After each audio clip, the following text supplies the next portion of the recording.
So there's been a new update in the Marwan Tabbara case. So for those who don't know, because the media basically didn't cover this for 3 months and then barely did for a day, but granted, there's some other things going on.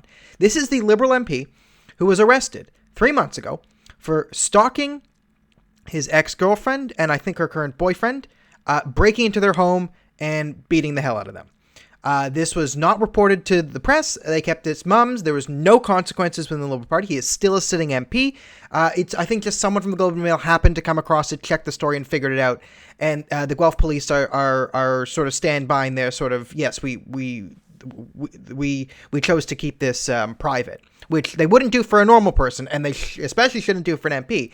But Marwan Tabbara seems to be a special case. Now, it gets even worse because it turns out that he had sexual assault allegations or sexual misconduct allegations is a better way of saying it, dating back to 2015 when he was an MP, that the Liberal Party did an investigation into and found that parts of the accusations against him were, in their words, substantiated, which means their zero tolerance policy on sexual misconduct didn't apply to Marwan Tabbara. Now, why? Why? Okay, the most generous explanation would be, okay, they're hypocritical, right? And they didn't want bad press. So they didn't want to kick out Marwan Tabbara because they didn't want it to come to light, and maybe they were afraid of being accused of Islamophobia. And they were too afraid to stand on their principles, right? Instead of saying, listen, he had sexual assault allegations, we substantiated them, we're kicking him out, hey, this is cleaning house in the Liberal Party. Now, you might also have to kick out the Prime Minister if you go down. This sort of thing is maybe they don't want to kick him out because then they realize there's people higher up who are also breaking the rules. So they just, it's just pure hypocrisy there.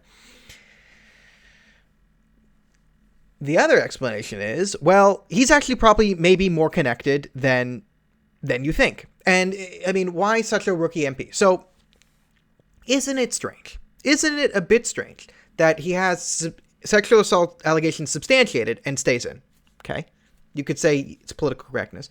But then for the fact that the police department actually gets him on felony. He breaks and enters into someone's home, beats the hell out of, beats him up. Like, this is sociopathic behavior, right? How is he still a sitting MP beyond that? But then the police keep this silent for 3 months. So there's a more, let's say, alternative explanation, or one that goes a bit further, is, okay, now the only reason why he wasn't kicked out, or the reason most people are going to suspect, and I think suspect with reason, is, listen, it's intersectionality, right? If he was white, he probably would have been kicked out by now, right? But because he is Muslim, he gets a sort of intersectional protection. And let's just break this down once, because no one in their right mind wants to set the narrative that, all Muslims are, sociopathic women abusers and Islam is about beating women. Okay. No one wants that. And that isn't true. Okay. But the way you push that narrative, okay, the way to push that narrative better than, a bunch of, crazy far-right lunatics saying, burning the Quran and shouting about stuff in the Quran and saying, a better way to do that than burning a Quran and yelling, Muslims beat women. The better way to push that narrative is to watch a high-ranking member of the Muslim community beat a woman and then not do anything about it, because then it implicitly implies to everyone, right? The implicit implication is, criticizing that would be some sort of Islamophobia.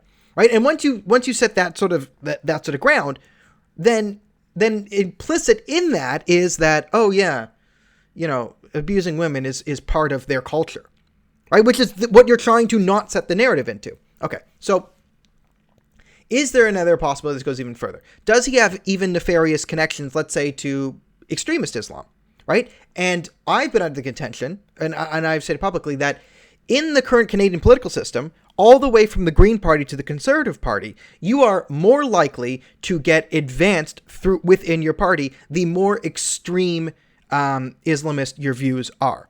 You see this in the Conservative Party with someone like Khalid Rashid. Khalid Rashid is the MPP in Ontario that openly praised a Muslim Brotherhood member who is on the Egyptian government's terrorist watch list, in Parliament, promoted his charity, and he was actually part of the Muslim Brotherhood government in Egypt.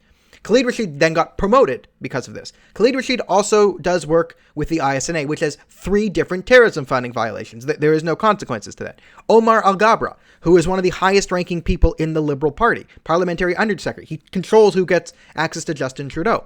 He is an open terrorist sympathizer.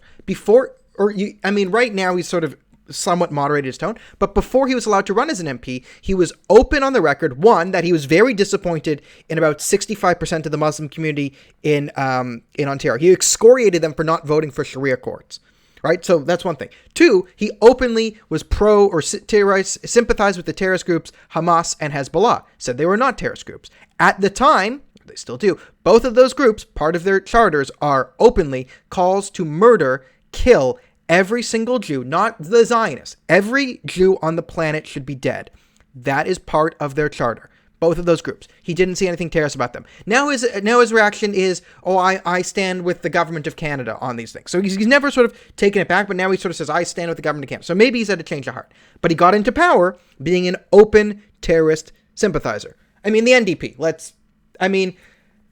I'm not sure if the Muslim Brotherhood would radicalize people within the NDP, or if the NDP would radicalize the Muslim Brotherhood there. So I let's just leave that hellhole alone. So is it reasonable to assume, because Marwan Tabbara, he did lead a petition, and this is one of the common things Islamists do, he was sort of compiling a lot of names within the Islamic community, and a lot of those names have been sort of extremist linked or linked to different Muslim Brotherhood things, and he's been pushing hard, right, to undermine Israel basically annexing parts of Judea and Samaria, which we've gone over the legality of this. It's perfectly legal. There is no actual international legal argument against any of this.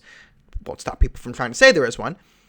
But he was, and this has been the last 3 months. So he was, we knew that he's a sociopathic abuser of women, right? He's still sort of pushing these narratives and these issues that tend to be much more aligned with the extremist factions or the Islamist factions in the community. So can we look into this? And the problem here is it's all based on speculation. You can link some 2 and 2 together here, but you come into a real problem because the media literally won't investigate any of this. We can't go into Marwan Tabbara's past. There are no, can you imagine if this was a Conservative MP? Can you imagine if this was a Conservative MP who stalked his ex-girlfriend, broke into her house and beat the living hell out of her and her boyfriend? Do you think the police would cover that up for a second?